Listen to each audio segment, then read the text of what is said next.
Il y a nos vies individuelles, il y a nos vies qui s'insèrent dans un ensemble collectif, dans des groupes humains. Il y a cette interaction permanente. En découle un certain nombre de comportements qui eux-mêmes sont directement influencés par notre ressenti. D'où venons-nous? Qui sont nos parents? Qui sont nos ascendants? Où vivaient-ils? Vivaient-ils sur le sol français? Ou ont-ils appartenu à de multiples époques, à ces vagues d'immigration ou à ces vagues d'invasion, comme nous l'enseigne l'histoire? Quels sont les fondements réels de ce pays France? Est-il d'essence chrétienne?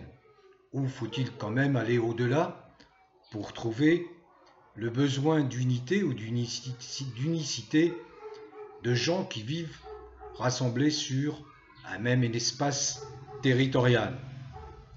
Aujourd'hui, on s'aperçoit que nous sommes face à des gens qui essaient de travestir l'histoire avec une légèreté déconcertante.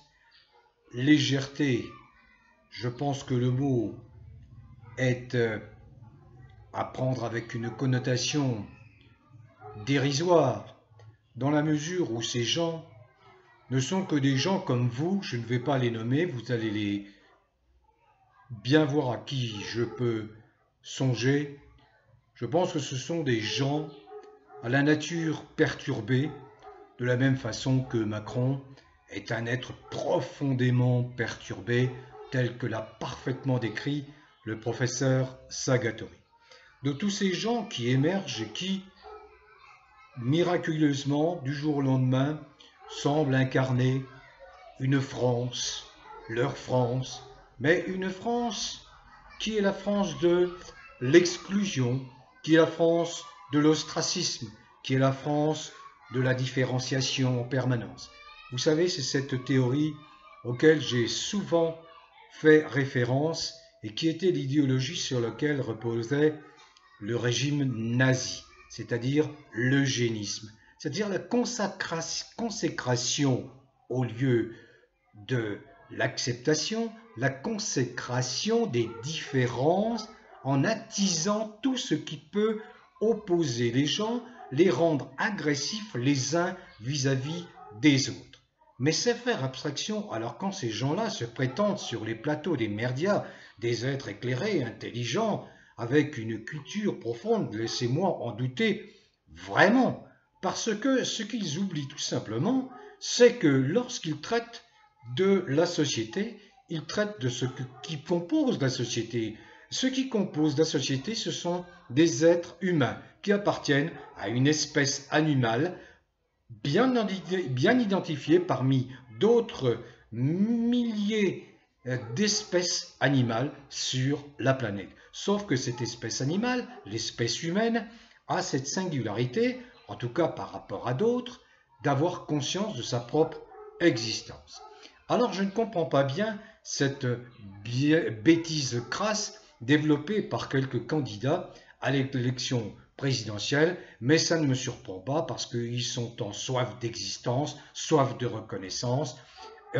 Ils sont en réalité chevillés par ce besoin absolument irrépressible d'apparaître pour compenser un complexe simplement ou d'infériorité ou de supériorité, pas de supériorité, mais compenser des complexes multiples qu'ils ont vécu comme autant de handicap à l'idée très belle et très grande qu'ils se font d'eux-mêmes.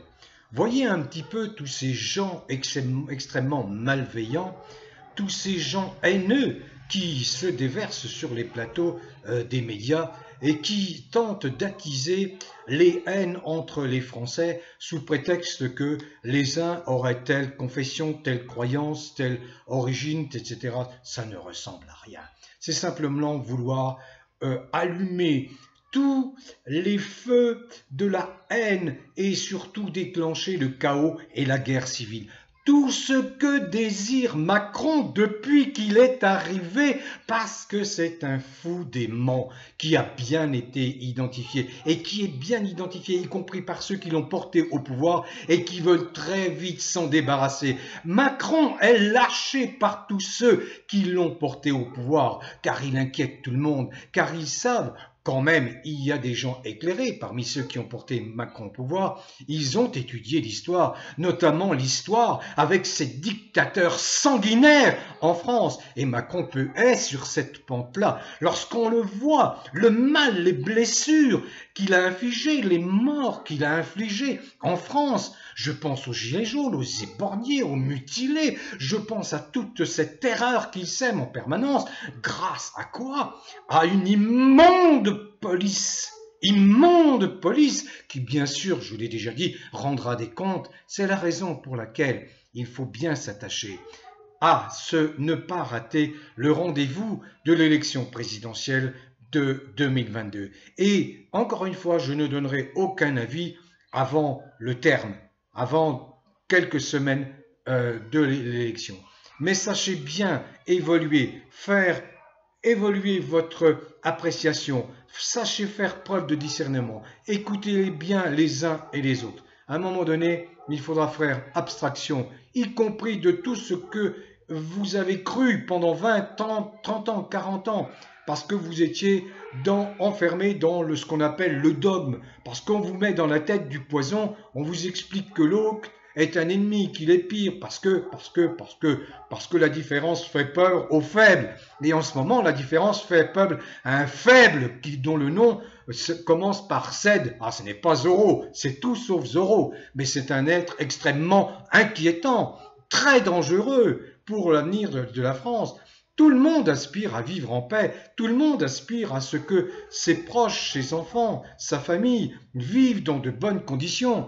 Et ce n'est pas cette voie-là qui permettra aux Français de vivre dans de bonnes conditions. Certainement pas. S'il va se passer ce qui s'est passé entre 1924 et 1945 dans des dictatures européennes bien connues, l'Italie, l'Espagne et surtout, bien évidemment, l'Allemagne, sans parler de ce qui s'est passé en URSS avec Staline. Donc attention, parce que là nous avons effectivement des intérêts financiers énormes, des gens sans scrupules qui ont favorisé l'accession d'Hitler, qui ont favorisé l'accession de Mussolini et qui sont en train là de favoriser l'accession d'un être extrêmement inquiétant, je puis vous l'assurer, et à tel point qu'il inquiète même sa concurrente principale, qui s'appelle Marine Le Pen, et qui, elle, s'y voit déjà, sans mot dire, sans rien faire, sans bouger ni pied ni patte, en laissant les uns les autres s'agiter, puisque de toute façon, la gauche en France n'existe plus. La vraie droite respectable n'existe plus. Il existe encore quelques porte-étendards gaullistes desquels je me sens proche, mais bien évidemment, toutes ces voies-là sont étouffées par l'univers médiatique détenu par des ultra-riches qui ont intérêt à déverser leur soupe infâme et nauséabonde, tout simplement parce qu'ils veulent maintenir un système financier qui repose sur du vent, mais qui leur permet d'accumuler des richesses, d'accumuler des biens sans fin. Regardez les Bernard Arnault, regardez tous ceux qui soutiennent Macron. Donc voilà, la casse de la France, la casse de l'héritage du Conseil national de résistance, elle est là, elle est lourde, elle est conséquente. Tout ça sous prétexte d'instaurer le libéralisme. Mais foutaise, fadaise, il n'y a pas de libéralisme. Il y a des êtres humains qui, s'ils veulent survivre, sont obligés de vivre dans l'entraide, dans la concorde. Le libéralisme, c'est la liberté de tout, de tuer n'importe qui vous gêne. Ce n'est pas une fin. Donc tous ces crétins, ces pseudo-analystes qui viennent polluer les plateaux de ces merdias qui ont un pouvoir qui n'est absolument pas justifié, c'est simplement parce que la progression des techniques de la communication, l'informatique, etc., vous savez, ils possèdent des droits que leur attribuent les régies qui attribuent des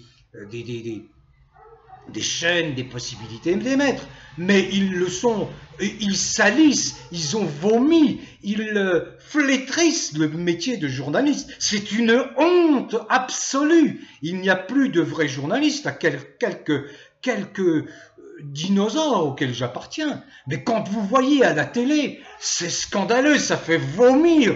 Qu'est-ce qu'ils font là? Tout cela, bien évidemment, c'est ce que je répète. Il faudra bien réfléchir au pouvoir que nous allons mettre en place provisoirement pour passer à un autre système qui est le système de la démocratie directe, avec suppression de tous ces représentants nationaux, députés, sénateurs qui ne servent à rien. Ils ne représentent que les intérêts de leur boutique politique. Ça ne sert à rien d'avoir des gens comme ça, absolument à rien. Il faut aller à la démocratie directe, c'est-à-dire le pouvoir au peuple, la souveraineté du peuple, tout service d'État qui est créé, tout petit fonctionnaire que vous allez contacter est à vos ordres, il vous obéit, qu'il soit directeur général ou qu'il soit simple employé. Voilà, il faut renverser toutes ces valeurs. Vous comprenez? C'est cela. C'est cela. À partir du moment où vous participez à la constitution d'un budget qui doit redistribuer les richesses, qui doit permettre de mettre en place des services qui bénéficient à tout le monde, au plus grand nombre, de façon équitable, égalitaire. À partir de ce moment-là, c'est vous qui êtes le patron. Vous êtes le patron de tous ces services, de tous ces gens qui travaillent, que ce soit dans les collectivités territoriales ou que ce soit les services d'État. Ils vous doivent l'obéissance, comme le flic vous doit l'obéissance. Le flic vous doit le respect le plus profond. On en est très loin. Le flic. Tout ça, ça doit être réformé. Il faut revenir à des gens qui seront les gardiens du peuple, gardiens de la paix, et non pas gardiens de caste, de factieux, macroniens, déjantés, dégénérés, qui veulent le mal des Français. Voilà, je vous donne un peu de ma verve aujourd'hui pour que vous sentiez bien qu'il faut bousculer définitivement toute cette mascarade, tous ces malfaisants, ces malveillants macroniens, vous savez, ces tourne-culs formatés dans des écoles qui ne servent à rien, juste à constituer des petites castes d'élite qui se prennent pour des intellectuels alors que ce sont les fiefés crétins, idiots, incultes, absolument incultes. Tout ce qui sort de l'ENA, de Sciences Po, c'est de la merde, comme dirait Koff, de la merde. Tout ça, faut absolument éliminer, se débarrasser de tout ça, c'est la gangrène, c'est le parasitisme de tout ça, et tous ces partis politiques sont parasités par cela, ils fonctionnent avec cela. Vous voyez qu'il y a du boulot, il y a du pain sur la planche. Voilà, je voulais juste livrer ma réflexion pour que vous sachiez bien que Verdi est là, et que je continue à montrer le chemin. Je suis pour que l'on redonne tous les espaces de vie au peuple autochtone en Amérique du Sud, en Asie, en Afrique, parce qu'ils ont beaucoup à nous apprendre. Bien sûr, nous devons prendre le meilleur des progrès technologiques, mais nous devons rompre tous les monopoles de ces gens qui possèdent le numérique, les GAFAM, Facebook, c'est honteux, scandaleux. Il faut casser tous ces monopoles, il faut repartager tout cela, il faut redistribuer tout cela avec des petits groupes. Il faut que le progrès numérique bénéficie à tous et qu'il ne débouche pas sur cet effet pervers de vous décérébrer, de vous lobotomiser, de vous faire perdre même la conscience de vous-même. Vous n'êtes même plus capable d'avoir des capacités cognitives. Je regardais un reportage par rapport aux enfants à qui on donnait des petites tablettes et qui étaient après incapables même de tenir quelque chose dans la main parce que tout se passe sur un écran et que tout est virtuel et que ça n'existe pas, on n'est pas dans le réel. Un être humain est fait de chair et d'os. Il est fait de chair et d'os, il est fait d'une réalité qui a été voulue par qui? Par un créateur, on ne le connaît pas, on ne sait rien.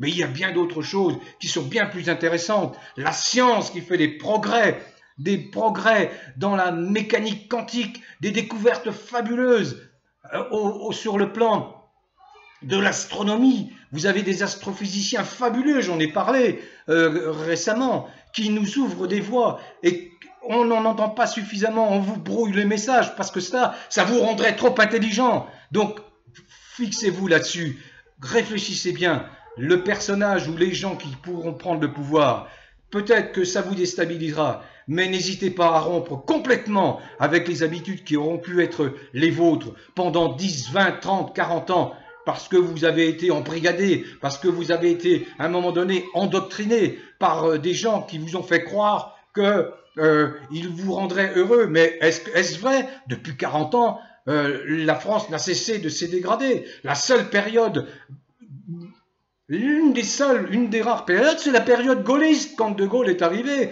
qu'il a repris le pouvoir, qu'il a été souverain, qu'il a chassé les Américains de France, qui a quitté l'OTAN, qui a dit nous c'est notre monnaie, nous c'est la grandeur de la France, nous on travaille pour les Français. Voilà, donc humanisme et souverainisme, voilà, moi je dirais ce sont mes deux mamelles, hein, vous me suivez ou vous me suivez pas, mais c'est ainsi.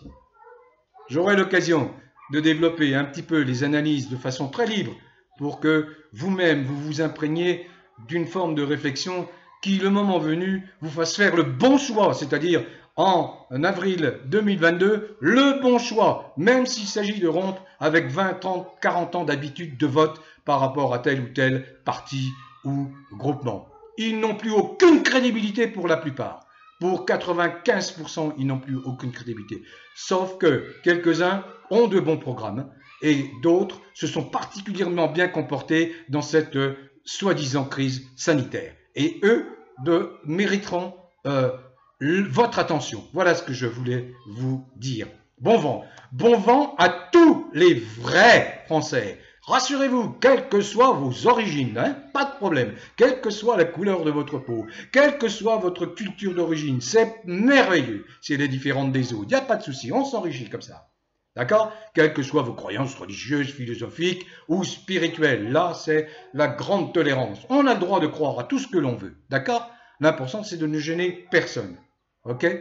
Quelles que soient vos convictions politiques, dès lors, encore une fois, qu'elles sont d'inspiration noble, généreuse, altruiste, ouverte vers les autres. La politique, ça sert à organiser le mieux possible le vivre ensemble. On en est très loin maintenant, on en est aux antipodes avec ces bandits de politicards. Hein? Je ne vais pas revenir là-dessus, vous savez, ces vieux politicards sur le retour qui ont soutenu Macron et puis ces tourne-cul là de cette jeune génération qui n'en tient rien. Quand on appuie sur leur nez, ils sortent encore du petit lait, tellement ils sont immatures et imbéciles et crétins. Ces jeunes macroniens qui ne méritent absolument aucun respect, ne méritent des coups de pied dans les fesses, comme disaient les anciens, quand on ne se comporte pas bien et qu'on n'exécutait pas les tâches qu'ils nous demandaient assez rapidement. Et ils avaient raison, il fallait nous discipliner un peu. Tout ça, c'est du bidouillage de petits crétins imbéciles, insipides, rien du tout.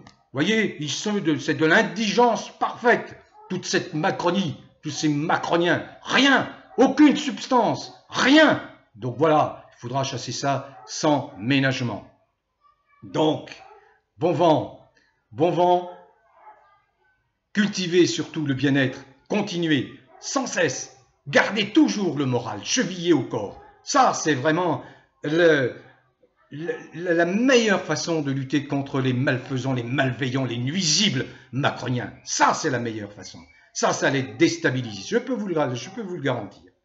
Donc, où que vous soyez, en France métropolitaine, en Navarre, dans les merveilleux pays, territoires et départements d'outre-mer et à l'étranger. Bon vent à tous, portez-vous bien.